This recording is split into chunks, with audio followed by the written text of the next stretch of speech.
നബി സല്ലല്ലാഹു അലൈഹി വസല്ലം തങ്ങളുടെ കാലത്ത് ഒരു സഹോദരൻ നബിയെ ഏറെ സന്തോഷിപ്പിച്ചിരുന്നു. തേന്, നെയ്യ് പോലത്തെ സാധനങ്ങൾ മറ്റുള്ളവരിൽ നിന്ന് കടം വാങ്ങി നബി സല്ലല്ലാഹു അലൈഹി വസല്ലം തങ്ങൾക്ക് ഹദിയ നൽകുമായിരുന്നു. കടത്തിന്റെ അവധി എത്തിയാൽ കടം തന്ന ആളെയും കൂട്ടി തിരുസവിധത്തിലേക്ക് കടന്നു വരികയും നബി സല്ലല്ലാഹു അലൈഹി വസല്ലം തങ്ങളോട് അതിന്റെ വില കൊടുക്കാൻ ആവശ്യപ്പെടുകയും ചെയ്യുമായിരുന്നു.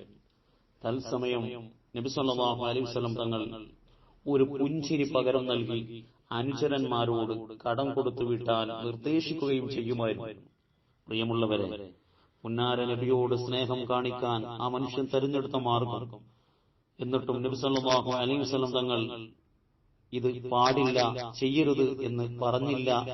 ആ മനുഷ്യൻ പലതവണ ആവർത്തിച്ചപ്പോഴും ഒരു പുഞ്ചിരിയിൽ മറുപടി ഒതുക്കുകയും തന്റെ കൂടെയുള്ളവരോട് അദ്ദേഹത്തെ സഹായിക്കാൻ പഠിപ്പിക്കുകയും ചെയ്തു. സ്നേഹം എന്നതിന്റെ നിർവചനം, മാനദണ്ഡം കണക്കാക്കാൻ കഴിയാത്ത സംഭവമാണിത്.